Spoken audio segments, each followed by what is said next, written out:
Hi there, you guys. RoolNoss here. Welcome to the channel again. Thanks for being here, guys. Hope you're doing well. Well, this time we're gonna see some examples regarding tapping technique and more specifically some well-known, in my humble opinion, solos that involve tapping technique. And it's a continuity from last episode that we examined some really basic things regarding tapping. So, without further ado, let's go straight with the solos.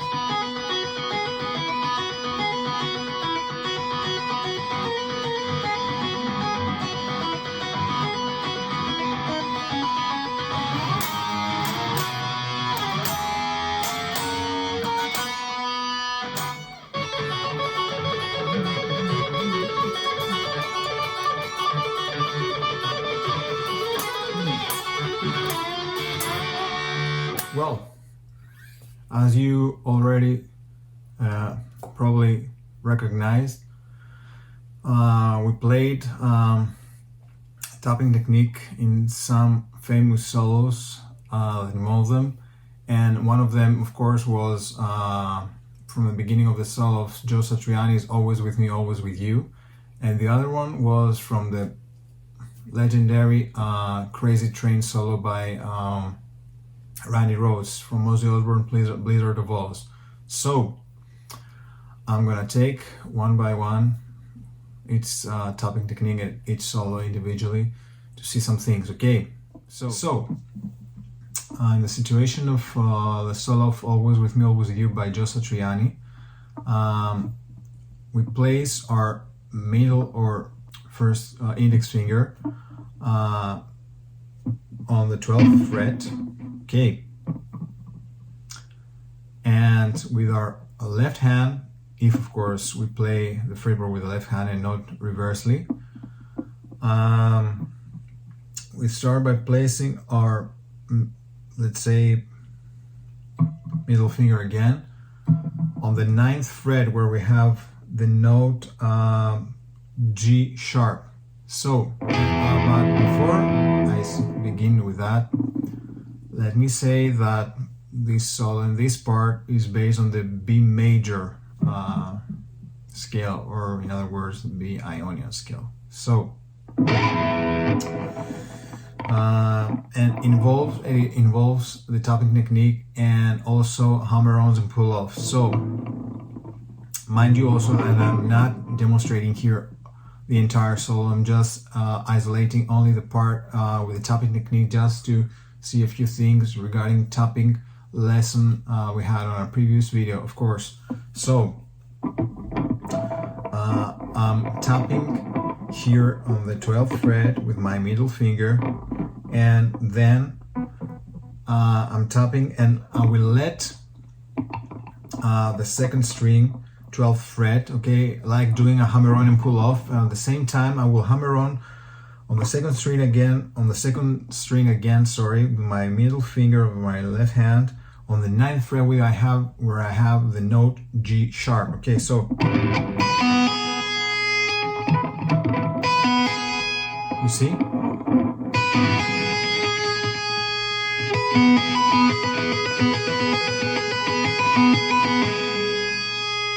And I then release also my middle finger from the 9th fret of the second string. So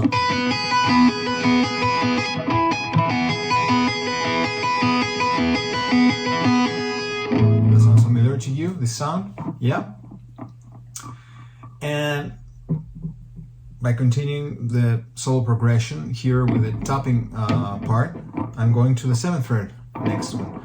So let's play let's say the three first notes, let's say patterns of this tapping segment. So we have, okay, it's about hammer on and pull off with my middle finger that I'm tapping here on the 12th fret, which stays steady. Okay, here on the 12th fret, I'm not moving to the fret, of course.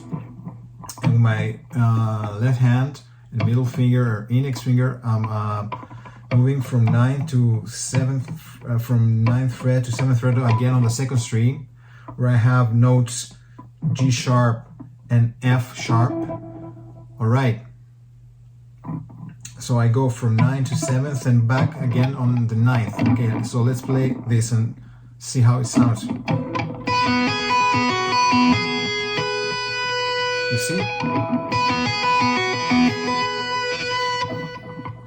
So that's part, and that's, let's say, if we could call the secret of this part of the solo. So I think it sounds familiar to you. It's part of the solo, of course. So it's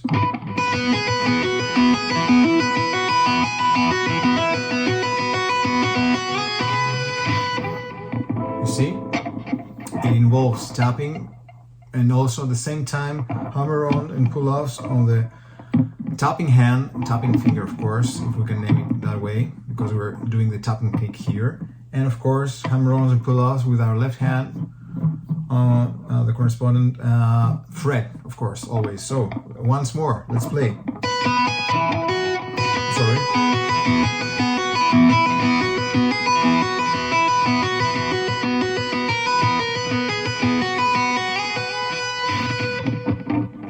So that was it, the part of Always With Me, Always With You by Joe Satriani. And now let's go straight with Crazy Train. Let's go.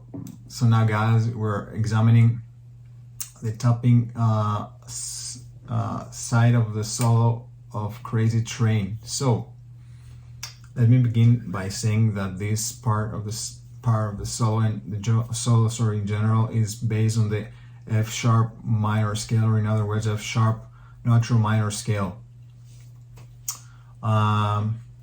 So I begin by placing my tapping hand / finger, or for me, for my convenience, it's my middle finger. I'm going to place it on the 2nd string, 14th fret, where that's the solo begins, and my left hand on the frets 7 and 10. All right, and here we double tap the 14th fret and then tap, and let's say it's hammer on, all right, where we tap, it's kind of doing like hammer on the string on this fret, and then I'm doing here a pull off from the 10th to the 7th fret with my left hand. All right, so it goes like this in slow motion, let's say slow motion. See? Sounds familiar to you? All right. And after doing this,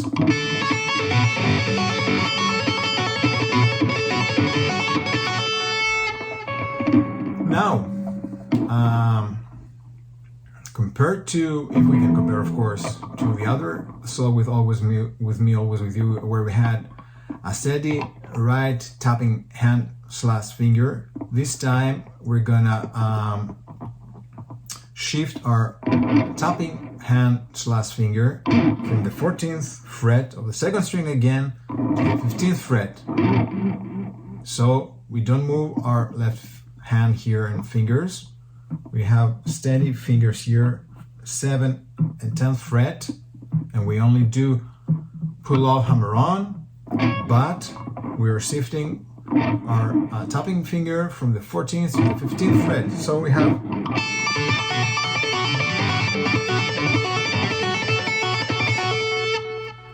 we have again here, if we play it all together.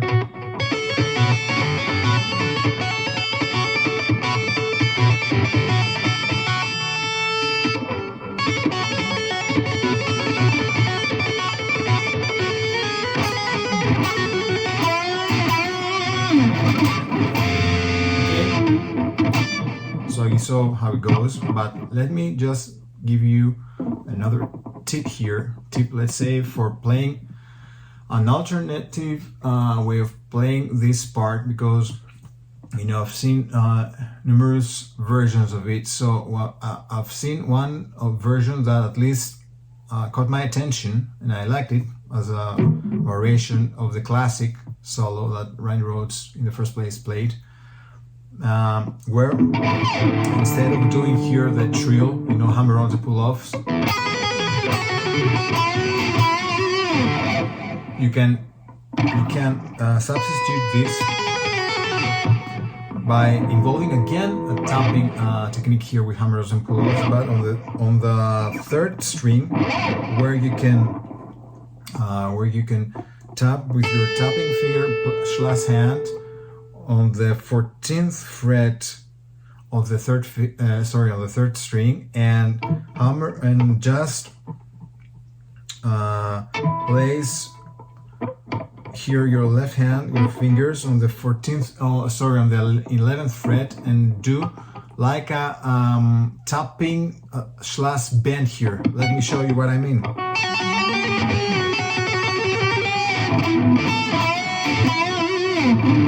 So it goes like this all together.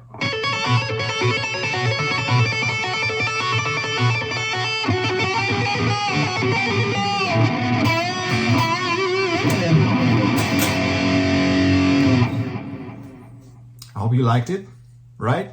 Did this sound familiar to you? Great. So guys, that was for me for today. Hope you liked it. Hope you had fun with these famous, very well known and numerous times played solos in general. Mind you, again, it was not my intention to do a playthrough or tutorial about how to play the entire solos, because it just isolated parts regarding topic technique that we're examining, and is a continuity from the previous lesson about how to roll tapping technique basics. And just we show here how this technique blended with other hammer rolls and pull-offs, or maybe arpeggios or whatever,